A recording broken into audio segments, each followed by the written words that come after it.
Alexandre Dubé. Aussi véridique et authentique que son information. Qui a dit que c'était plate ce qui se passe au Sénat? Moi, vous dire, franchement, depuis les dernières heures, là, wow! Ça brasse. Rodolphe Faucigny est analyste politique. Bonjour, Rodolphe. Bonjour, Alexandre. Bon, résume-nous d'abord un peu ce qui va changer. Mark Carney a décidé de rebrasser les cartes. Et là, chez les conservateurs, là aussi, c'est quelque chose. Alors que Richard Martel, député conservateur au Saguenay-Lac-Saint-Jean, qui lui, finalement, réoriente un peu sa carrière. Là. Il va faire son arrivée au Sénat. Oui, c'est très intéressant parce que ça fait depuis que le premier ministre Carney est arrivé au pouvoir qu'il n'avait pas utilisé son pouvoir pour faire des nominations au Sénat. On se souvient que Justin Trudeau avait essayé de faire une réforme en disant que ça va être des nominations non partisanes. Et là, les premières nominations qu'on voit de M. Carney sont très intéressantes parce que non seulement elles sont partisanes, mais elles sont surtout très stratégiques en nommant comme ça un député conservateur actuellement, Richard Martel, qui va faire le saut au Sénat. Donc, pourquoi c'est intéressant? Parce que c'est tout un move stratégique. D'un côté, c'est une circonscription que oui, Richard Martel a gagné et est député, mais a gagné avec moins de 2% des votes. Donc ça veut dire que c'est un comté prenable à la fois pour les libéraux lorsqu'il y aura une élection partielle. Donc là, ça veut dire on enlève un vote conservateur à la Chambre des communes. Ça fait une majorité un tout petit peu plus confortable pour le moment pour M. Carney. Et lorsqu'il y aura une élection partielle, ça peut être une circonscription qu'il peut gagner parce que oui, pour l'instant, c'était une circonscription conservatrice. Mais Alexandre, quand on gagne à moins de 2 ou 3%, ça fait la différence, c'est vraiment la qualité du candidat. Richard Martel, très, très connu, ancien coach de hockey. Alors, ça va être difficile pour les conservateurs de conserver cette circonscription. Et oui, c'est tout un défi maintenant et ça fait mal aux conservateurs et à Pierre Poilievre parce que ça fait encore un autre député qui, cette fois, ne va pas chez les libéraux directement, mais va au Sénat. Donc, c'est tout un move stratégique qu'il a fait, le premier ministre Carney, hier, dans ses premières nominations au Sénat. Mais Rodolphe, dans le cas de Martel, comment t'expliques ça? Parce que je lisais certaines de ses déclarations qui disaient, entre autres, pour moi, devenir sénateur, c'est simplement une autre façon de continuer de travailler pour notre région, le Québec, le Canada. Mais derrière ça, là, qu'est-ce que ça te dit, toi? Puis surtout, de quelle façon ça a été reçu de la part des conservateurs? As-tu eu des échos?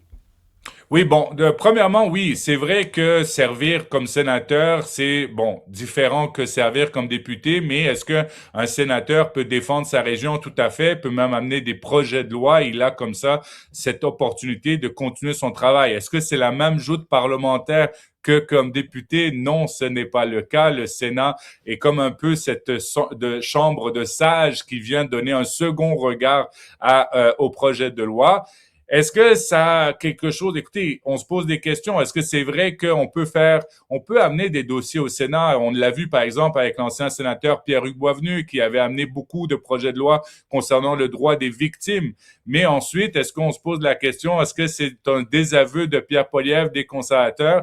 Pour l'instant, il y a moins de partisanerie au Sénat. Les libéraux ne font pas partie d'un caucus. Les conservateurs, oui, ont un caucus. Est-ce que Richard Martel va joindre le caucus conservateur ou va être un sénateur indépendant? On va voir. Mais c'est sûr que d'un autre côté, M. Martel n'était pas non plus comme ça un député très, très virulent, très, très, on va dire, politique en termes de ses interventions. Et aussi, le chef conservateur a bien fait de le féliciter et de lui souhaiter un bon siège ou en tout cas un bon mandat de sénateur pour un tout petit peu faire calmer la pression. S'il aurait fait une autre stratégie de dénoncer en fait cette nomination, ça aurait pu aussi faire mal aussi à son leadership.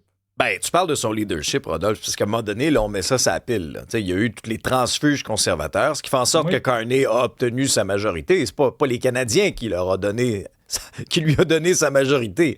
C'est effectivement l'insatisfaction au sein du caucus conservateur. Fait que là, tu mets ça sur la pile pour M. Martel.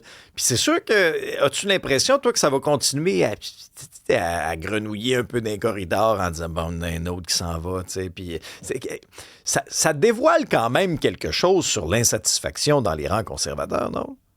Oui, mais c'est surtout le fait que c'est Monsieur Carney, en faisant cette nomination, c'est exactement l'objectif, ou un des objectifs qu'il veut continuer à avoir comme ça, de marquer des points, de montrer et qu'on pose exactement la même question. Je suis sûr que pas mal des députés conservateurs hier et aujourd'hui vont continuer de se faire poser la question, est-ce que vous soutenez encore le chef? Est-ce que c'est vous le prochain? Exactement l'impact de cette nomination que Monsieur Carney a fait. C'est pour ça que c'est très, très intéressant d'avoir comme ça. On se demandait, est-ce qu'il y aurait d'autres députés conservateurs qui changeraient de bord? Ben là, pour l'instant, ça a été un député conservateur de moins qui passe maintenant au Sénat. Et aussi, Alexandre, faut pas l'oublier, on parle beaucoup, beaucoup de Richard Martel.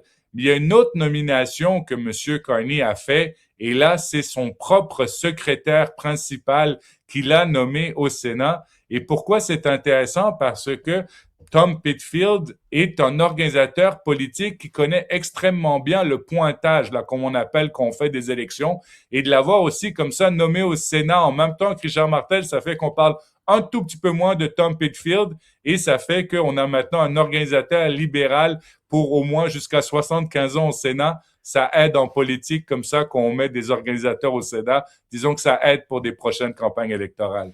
Scène québécoise maintenant, Rodolphe. Bon, Santé Québec, qui fait couler beaucoup d'encre là, depuis sa création. Là, quand même surprenant, Christiane Germain, qui était présidente du conseil d'administration de Santé Québec, quitte finalement, 2 ans et demi après sa nomination. Elle, bon, je vous fais un peu la genèse de ça. Elle a déclaré que donner naissance à Santé Québec aurait été un privilège exceptionnel que peu de personnes ont la chance d'avoir dans leur carrière. Mais si tu vois, Rodolphe, il reste encore beaucoup de travail à faire à Santé Québec. Puis là, ben, tu sais, il y a eu le départ de Dr Abergel, il y a eu toutes sortes de... Coudon, il se passe quoi à Santé Québec?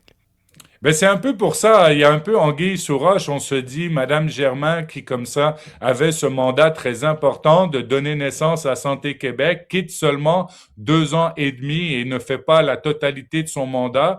On se souvient du Christian Dubé qui parlait de ses fameux Top Gun en santé. Ben Madame Germain faisait partie de ce trio de tête de Top Gun pour gérer Santé Québec. Ensuite, on se pose la question, il y a eu le départ de Christian Dubé, Madame Germain avait été nommée par Monsieur Dubé. Il y a une élection qui va arriver au mois d'octobre. Est-ce que Madame Germain se dit, bon, ben, c'est peut-être l'opportunité pour un prochain gouvernement, que ce soit la couleur politique, de nommer eux-mêmes les membres ou la présidente du conseil d'administration? Ça se pose un peu la question.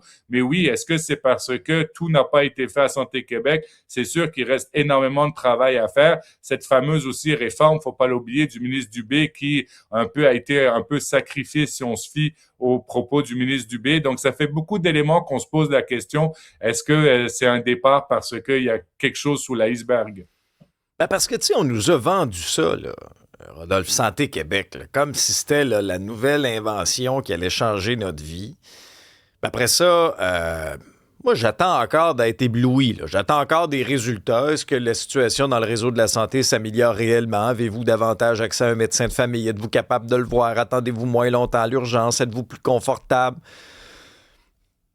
Tu sais, on a créé cette grosse patente-là, là. Mais nous, là, pendant ce temps-là, on regarde. Là, on regarde ça. Puis après ça, ben, on commande pas trop d'un média depuis cette annonce-là. Hein? La ministre Bélanger, Mme Germain, ça parle pas, là. Ça s'exprime pas d'un média. On a une petite ligne de communiqué. Puis après ça, tu sais, t'as Santé Québec qui nous envoie via la présidente, là, Geneviève Biron. Dès les premiers jours de Santé Québec, dit-elle, Mme Germain a joué un rôle déterminant dans la mise en place d'une gouvernance forte et rigoureuse. OK, mais qu'est-ce qui se passe? Dites-nous-les concrètement. Ouais. Surtout que, bon, est-ce qu'il y aura le futur, les guichets uniques? C'est pas sûr. Il y en avait qui disaient, bon, c'est temporaire, le fameux guichet unique. Cette fameuse lettre que beaucoup des Québécois, dont moi, ont reçue en disant, bon, ben, vous avez accès à une ressource, mais en fait, la ressource, c'est un peu fantôme en termes de, il faut continuer à passer par le guichet d'accès pour avoir un médecin de famille. On attend encore tous les problèmes de santé numérique, ces projets pilotes qui ont commencé à être mis en application. Est-ce qu'ils vont être reportés? Est-ce qu'il y en aura à d'autres régions du Québec? Donc oui, c'est beaucoup de travail qui reste à faire ou même de direction, à savoir est-ce que ça va être poursuivi et quels éléments de Santé Québec vont être poursuivis. Puis oui, on attend toujours une baisse, en tout cas à la fois dans les urgences, dans les chirurgies ou même pour avoir accès à un médecin de famille et non pas juste dire vous avez accès à un numéro pour pouvoir appeler, mais c'est pas dit que vous verrez ce même médecin ou cette même ressource pharmacien.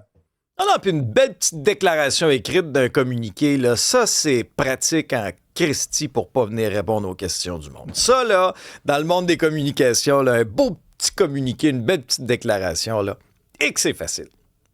Venir s'asseoir sur la chaise puis répondre aux questions, ça, c'est une autre affaire.